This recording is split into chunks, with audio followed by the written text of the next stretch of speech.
Okay, we are Math 200. We're looking at Chapter 7. This is going to be the notes for Chapter 7.1 and 7.2. So let's get started. We're looking at square roots. Square roots are when you basically the mathematical opposite of squaring a number.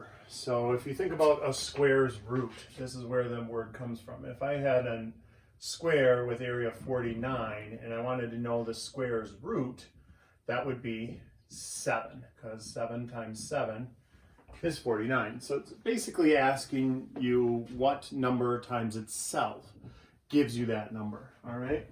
So when we look at this, we can do the square root of 25 over the square root of 16. So that's 5/4. This one is read the opposite of the square root of 4. So these actually square roots count as exponents. We could express it as an exponent to like the 1/2 power. And so we would do the exponent first and then multiply the -1 second. So this is -1 times 2, which is -2, or the opposite of the square root of 4. So the opposite of the square root of 4 is -2. When we get exponents into the game, it's a little bit different, because think about how we do exponents. When I take x to the third times x to the third, that's x to the 6. When I multiply like bases, I add the exponents. So when you think about it, if I take the square root of this, I want to know what times itself would give me x to the 10th. Well, that would just be divided by 2. So this is x to the 5th, because x to the 5th times x to the 5th is x to the 10th. And then the square root of 9 is just 3. The square root of 5, they want you to do that on your calculator, so to 3 decimal places. So you click that into your calculator. Depending on what version you have, you either put in 5 and then hit the square root button, or you hit the square root button first and then 5 and then enter. Either way, it should be 2.236. And then when we look at the next page, page 2 on Chapter 7 notes, we get into cube roots. So cube roots are asking what times itself times itself times itself gives you 27. So in that case, it is just 3, because 3 times 3 is 9, and then 9 times 3 is 27. If you want to key that into your calculator, some of you have a cube root button, but I think it's easier if you put it in like so. Take it, the exponent, the little caret or y to the x button, if that's what you have, and then take a parenthesis and do 1 divided by 3. That is 27 to the 1/3 power. That's another way of expressing the cube root of 27. And then when you hit enter, it'll kick out a 3. So if you want to do it on -125, we would have a parenthesis, -125, end parenthesis, caret, parenthesis, 1 divided by 3, end parenthesis. And if you key that in, your calculator will kick out -5. Now, there's a difference between square roots and cube roots. Square roots, I cannot take the square root of -49 without going into the complex number system, or imaginary numbers. Anytime we have an even root, 2, 4, 6, 8, anything even, you can only work with positive values if you want to keep it in the real number system. With cube roots or 5th roots or 7th roots, you can have either positive or negative, because this will work. -5 times -5 is positive 25. Times -5 again is -125. And so you're not restricted to be just positives like those to keep it in the real number system. So how about the cube root of 8 over the cube root of 125? That's just going to be 2/5. And again, you have to think differently when you're doing it with exponents. Basically, you're going to take 9 divided by 3, which is 3. But if you think about that, x to the third times x to the third times x to the third, when you have like bases, you add exponents. So 3 plus 3 plus 3 is 9. And then the cube root of negative 8 is negative 2. Negative 2 times negative 2 is positive 4 times negative 2 again is negative 8. So that is the first part here. Let's take a look at a few more problems. So we're not restricted to just square roots or cube roots. We can also jump into basically any root, 6th root or 7th root.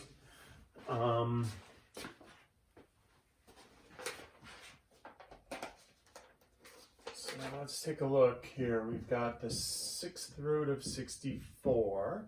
We've got the 5th root of negative 32. And we've got the 4th root of negative 16. Okay, so this one, again, you can key that into your calculator like so. 64, and then do the little caret key, and then 1 divided by 6, and then hit enter. And that'll actually kick out a 2. If we think about that for a second, 2 times 2 is 4, times 2 is 8, times 2 is 16, times 2 is 32, times 2 again is 64. So if there's 6 of them in a row, 2 times itself, 6 times in a row, you would get 64. The 5th root of negative 32, that's going to be negative 2. And now, the 4th root of a negative 16, this is not real. And we will eventually tackle that for you, and I'll explain complex numbers, just not yet. All right. So let's take a look. The next page, it's kind of done for you on the top. The square root of negative 4 squared and so on. They talk a little bit about absolute values. Way back in the olden days when we were doing computer programming with BASIC, that was one of the tricks of the trade was if you wanted the absolute value of a value, they didn't have an absolute value coded in, so you had to basically square the value and then take the square root. And squaring it kicks it into the positive realm, and then you take the square root and it puts it back to a positive value. So don't worry about 1, 2, 3, 4, or 5. That's I was just explaining that. In this text, they give you this little disclaimer basically that simplify the following, assume all variables represent positive numbers. And so that's why you don't have to worry about the absolute values on the examples on page 3, where it's 1, 2, 3, and 4. That would be if they didn't tell you they're all positive numbers. Since they told us it was all positive numbers, you don't have to worry about that. So the 4th root of 16 is 2.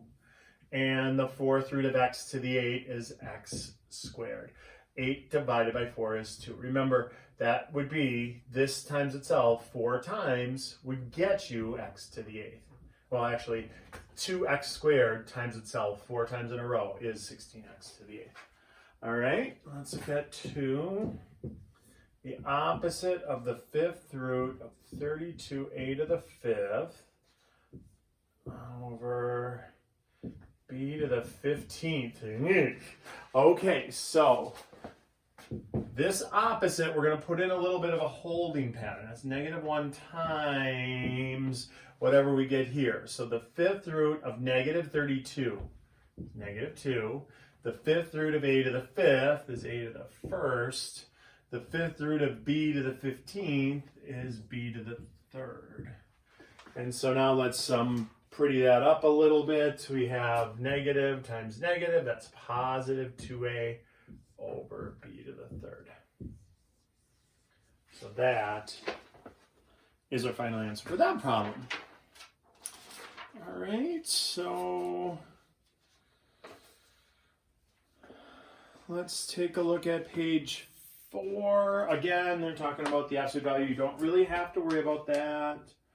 What about fractional things? Fractional or rational, remember, is another word for fractions. Fractional, rational. Fractional is just kind of made up, but you know, of fractions. So look, if they give me this equation, t of x is equal to 2 plus x over x minus 4, and then they tell me to find t of 2, basically what they want me to do is put a 2 anywhere where you see an x. So we just substitute 2's in all over the place.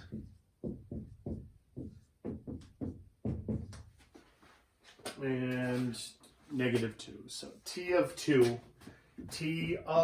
that's how we say that out loud, is equal to negative 2. All right. Domain of an even index is all non-negative numbers. And so sometimes students say, why do math teachers have to make it so hard? Why don't you just say positive? Well, think about it. If it's non-negative, that's positive or 0. So 0 is included in that set. So when we say non-negative, we're actually using precise language, which includes all of the possible elements. All right, and then odd, it's all real numbers, so that's positive or negative. And then let's look at page 5. They want us to do a couple of pretty pictures, so let's do that. We got y is equal to the square root of x. What does that look like? And again, we could, they already did the values. We could just graph those x, y. So look, we got 0, 0. We've got 1, 1. But then from there, it goes up to 2, 3, 4, comma 2. And I mean, if it went to 5, that would go up to all the way to well, 5 wouldn't, it would just be 2.0. We'd have to go all the way to 25 to get to 5. So this is going to straighten out. It's still increasing. It's on a constant increase. So it's getting higher and higher and higher and higher. But it's kind of, it's not increasing quickly. All right. It's very gradual. And so if we take a look at that, if we tipped this on its side, it would be half of a parabola. And so when you take y equals the square root of x, it's a parabola tipped on its side without the bottom part, because remember, the negative values of x aren't defined in the real number system. So that's what's going on with that picture. Let's take a look and compare that to the cube root. Let's do a quick comparison here. What if I have y is equal to the cube root of x? Well, now that's positive and negative. And that gives you a kind of interesting graph also. So look, if I go 1, 0, 0 is on there again. If I put in 0, 0. If I put in 1, 1 again. This time though, if I put in negative 1 is on there. Now you gotta be careful because it's not at all a linear. These are curves, these aren't lines. And so now, there's not a lot of room on your paper, so I'd have to go all the way to 8 to get up to 2. 2, 3, 4, 5. So we're going to stop at 5. We'll pop in the cube root of 5 into our calculators, and that will kick out 1.7, just less than 2. And then if we put in negative 5, 1, 2, 3, 4, 5, negative 5, again, that'll kick out negative 1.7. And so we get this kind of weird curve. So if we think about this, it's a little flatter. It's still increasing. It's cube root, but it's not increasing as quickly. So it's a little flatter. It's still increasing with each little step. It's getting a little higher and higher. And then the reflection, if I reflected it and reflected it again, it would be this. So it's two pieces of a skinny parabola, but you actually flip it, you reflect it over the x-axis, reflect it over the y-axis, and that's that other half. That would be a cube root. All right. So let's look at 7.2.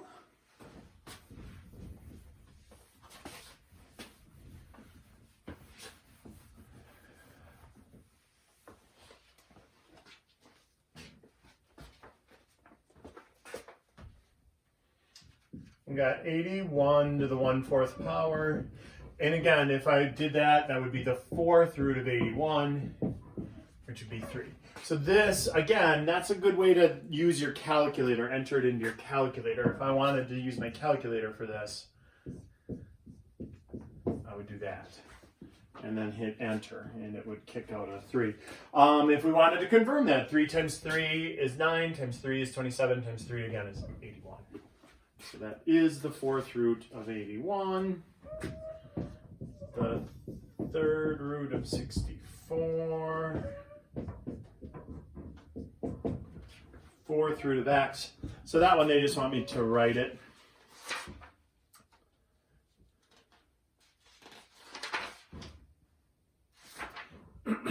So let's take a look. The 4th root of 60, or the 3rd root of 64, that is the 3rd root of 64, which is 4.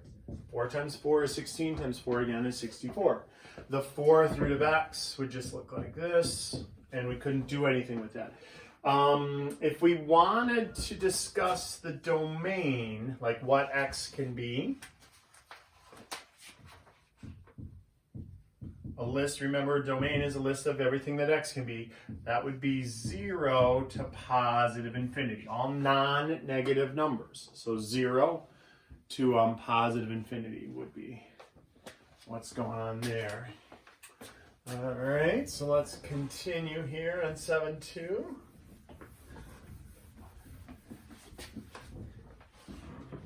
More examples. We've got negative 16 to the 1/2. We've got 32x to the 10th, all raised to the 1/5. We've got 16x to the 7th, raised to the 1/3. And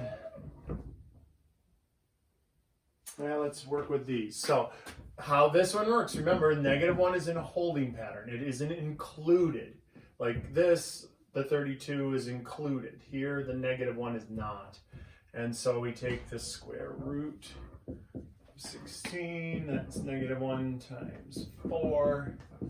That one's just -4. This one is the 5th root of 32x10. And that's a pretty one, right? The 5th root of 32 is 2, and the 5th root of x to the 10th is x squared. You basically take 10 divided by 5 to get that 2. All right. And you could double check that. 2x squared times 2x squared times 2x squared times 2x squared times 2x squared is 32x to the 10th. All righty, so now the 3rd root. This one's not easy. So this one, we've got to separate perfect cubes and the leftovers. So we're going to kind of bust this into 2 multiplication problems, where we take all the perfect cubes, and it gets to ride in the front seat, and then all the leftovers, and it gets stuck in the back, all right? And so when we think about this, let's see, a perfect cube hidden inside of 16. That would be 8. And to get back to 16, I'd have to do 8 times 2. So 2 is in the leftover bin. 8 is a perfect cube. All right? X7. Basically, I need something that's divisible by 3, but less than 7. Well, that's going to be X6, right? Because 6 divides evenly by 3, but then I have to remember whatever I multiply this by to multiply that by, I got to get back to that.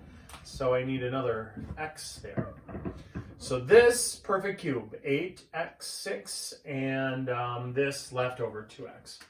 And so then we can have the cube root of 8 is 2, the cube root of x6 is x squared, and then cube roots of 2x. Now, there is another way to attack this problem. That's actually the most efficient way to do it. Another way is you can do it, well, I think we actually discussed that in 7.3. So we'll hold off on that. Ooh, teaser. So there's a teaser there in 7.3. I will show you another way to do that, where we break it down into primes and get them out like one at a time. All right. So stay tuned in when we get to 7-3. All right. So let's keep looking. The rest of our note packet.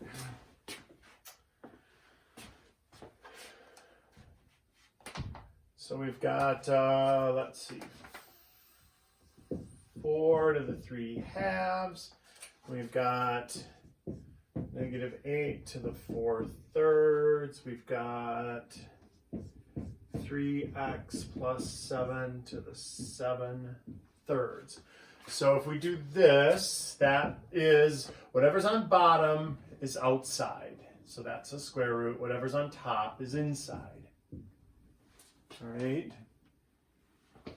And so when we take a look at that, we could do this a couple of ways. We could say, okay, 4 times 4 is 16 times 4 is 64. So this is the square root of 64, which is 8. And that's our answer, 8. You could have attacked it a different way. You could have taken the square root of 4, which is 2, and then did 2 to the 3rd power. And it would still be 8. 2 times 2 times 2 is 8. So either way you want to look at it. This way is probably a little easier to get your head around. So remember, -1 is in a holding pattern. That 4 thirds doesn't affect it. We've got the 3rd root of 8 to the 4th. So this one, definitely easier to go with the doing the 3rd root of 8 is 2, and then 2 to the 4th power is 16. If you don't want to go that route, it's fine. We could do it like this. -1 times 8 to the 4th power is 4,096.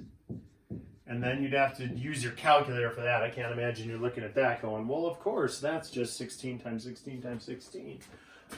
So we're looking at -1 times 16, -16. Okay.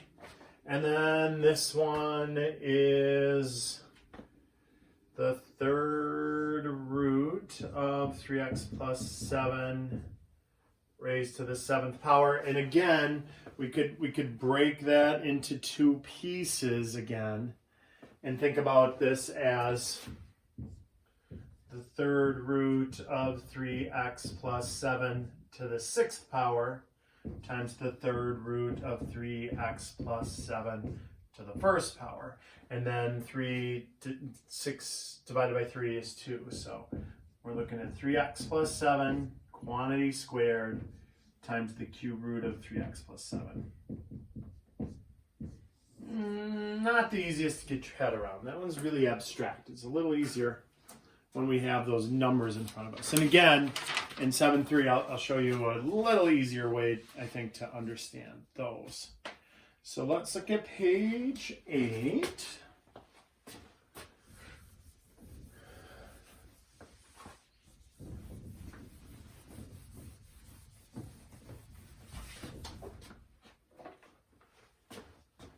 Page 8, we've got 64 to the -2 thirds. Uh-oh, SpaghettiOs. And -16 to the -5 fourths. So reminder, negative exponents change the position in the fraction. They don't change the sign, they change the position in the fraction. So this gets basically shipped to the bottom, and we make it positive. So that -2 thirds took it. Remember, everything's a fraction, it's over 1. So this gets shipped down to the bottom, and then the price of shipping is the sign of the exponent, okay? So if it's negative on the bottom, we'd ship it up to the top. All right, so now we have to still do this. It's the 3rd root of 64 squared. Remember, whatever's on the bottom, that gets kicked out. Whatever's on the top, that goes underneath, all right? And then the 3rd root of 4096 again, which is 16. So that's 1/16. So that is one messed up way to write 1/16. Okay. Let's take a look at another one. Again, if you wanted to double check that with your calculator, you could take it -2 divided by 3 power like that and hit enter. And it'll kick out, well, it'll kick out the decimal version of 1/16. And so you can then change it from decimal fraction to decimal, F to D second, and then find the little F to D button and hit enter. It'll get you back to 1/16. All right, so let's take a look at this one. -1 times 1 over, because remember that negative isn't affected by that. It's not in parentheses, so that's just a standalone number. This is getting shipped to the bottom, 16 5/4. And so let's see, oh geez, if you do that on your calculator, we end up with -1 over the 4th root of 16 to the 5th power, which 16 to the 5th power is one big Twinkie. 1, 0, 4, 8, 5, 7, 6. And so if we do the 4th root of that, that's 32. So it's -1 32nd. That one is pretty tough. All right, and then one more page of examples here. We've got a lot of stuff in 7-2.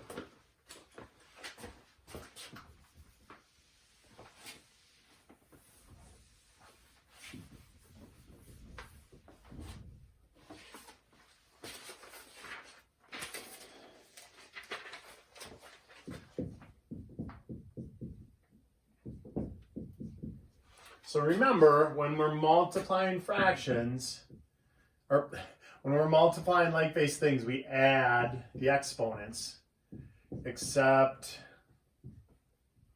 that's not easy to add. We have to find a common denominator. So what's the common denominator between 2 and 3? That would be 6. And now I want to work backwards. I need 6's on the bottom, so I multiply both top and bottom by the same thing. That's essentially multiplying by 1. It's just a fancy one, 2 over 2. So that's 2, and multiply top and bottom of this one by 3 to get the 6. That's 3. So we're looking at x to the 5/6 power, which would be the 6th root of x to the 5th. And now that one you don't have to worry about like separating, because it's not big enough. There's only 5 of them in there, and we need groups of 6 in order for it to be taken out. So that's the radical form. That's the exponential form. What about if they do this? No big whoop. That's just going to be, remember, when we have like bases that are being divided, we subtract the exponents. So that's 1/3 minus 4/3. And they already have a common denominator. Hooray! -3/3.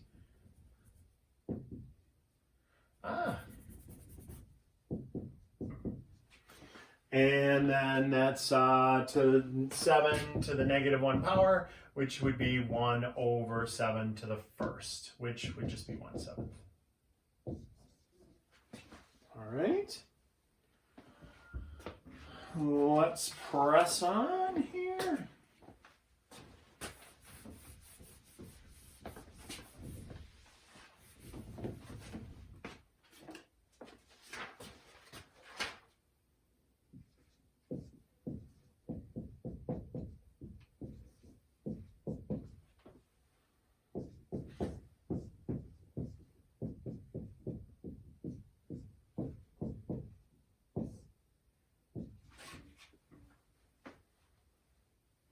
Okay, so this one's easy. It's just when we're multiplying things with like bases, we add the exponents.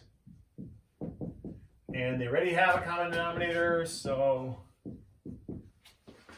that's it. I mean, if we want to write it in radical form, there it is, 7th root of y squared. Let's get 4.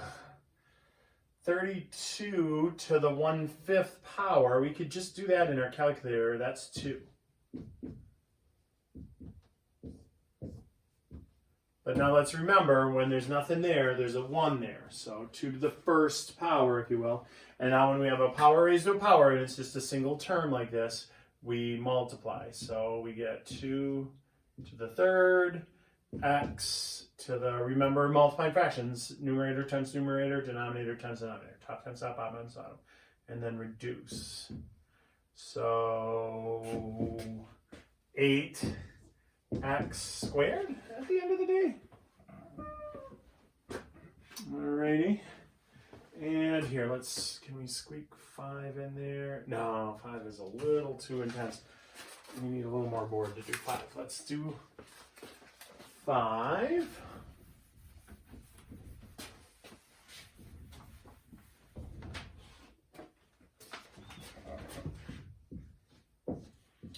A to the 1/4 times a to the negative 1/2 over a to the 2/3. So all of them are a's, all the like bases. So we have this 1/4 plus negative 1/2 minus 2/3. That's what's happening there. Because when you multiply things with like bases, you add exponents. When you divide things with like bases, you subtract exponents. So now we want to find a common denominator between 4 and 2 and 3. So this is really more of a fraction problem than anything. So what is the common denominator? Lowest common denominator would be 12. So I need a bunch of 12s in there. All right, so how do I get those 12s? Well, this I multiply top and bottom by 3, and then I get 3 12s. This I multiply top and bottom by 6, I get negative 6 12s. This I multiply top and bottom by 4. Remember, there's a negative on the 2, so negative 8 12s. And now we take 3 plus negative 6 plus negative 8. That is negative 11 12s. And then what would that look like? That would be that negative exponent would force it down to the bottom, and then after I move it, it becomes positive. And if I wanted to go one step further and make it as a radical, that would be the 12th root of a to the 11th. So 1 over the 12th root of a to the 11th. That's a mouthful. So the next couple are a little easier than this. Whenever they involve fractional exponents, it's going to be a little bit, okay? So let's take a look at the 8th root of x to the 4th. That is 4/8, right? Which is 1/2. And so it can be a little easier to reduce if you think of it as a fraction. And then we reduce the fraction, and now let's put it back into radical form. All right. So let's do this one. What about if they have the 6th root of 25? Well, let's think of that as the 6th root of 5 squared. And then let's look at that as 5 to the 2/6 power. And then let's look at that as 5 to the 1/3 power. And then let's put it back in radical form. 3rd root of 5. And so the 6th root of 25 is equivalent to the 3rd root of 5. We could do either one of those in our calculator, we'd get the same answer. All right, 2 more examples and we'll be done with 2. And the 3rd root of 5 times the square root of 2. Okay, so let's take a look. What do we got going on here? This is x to the 1/2 times x to the 1/4. And when I'm multiplying like bases like this, I add the exponents. But in order to add those exponents, I need that common denominator of 4. And then I work backwards. I go back up here and say, well, that one I had multiplied top and bottom by 2 to get it. That one is. So we got x to the 3/4. And then if we put that back into radical form, that is the fourth root of x to the third. All right.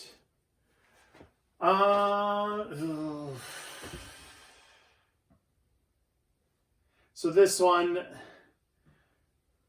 is really weird. You won't have anything like that on the test, so I don't want you to freak out. But there might be one like that in the homework, and that's why I put it on the notes. This is really weird because we don't have the same bases. So look at, this is how they want us to attack this problem. They want 5 to the 1/3 times 2 to the 1/2. What they basically want you to do is they want you to find a common denominator there, which is 6. All right, and 2. And so then we go back to this, multiply by 2 and multiply by 3. All right, so now here comes the really weird part. What I'm gonna do basically is re-express this as 5 squared times 2 to the 3rd raised to the 1/6 power. So now let's think about what I did there. We made them both 6s on the bottom like that. And then what we basically did was we put that on the outside. And remember, when I multiply, when I have a power to a power, I multiply the exponents. So if I took that times that, I'd have 2 6. If I took that times that, I had 3 6. Now, why would I do such a thing? Well, because now 5 squared is 25. 2 to the 3rd is 8 to the 1/6 power. So if I wanted to mesh this all into one radical notation, which is I think what they ask you to do on the homework, it's 200 to the 1/6 power. Or the final answer here is, I'll put it over here because I'm kind of out of room, the 6th root of 200. All right, so again, don't worry, there won't be anything like that on the test, but they did stick that on the homework. All right, we'll see you in the video for 7.3.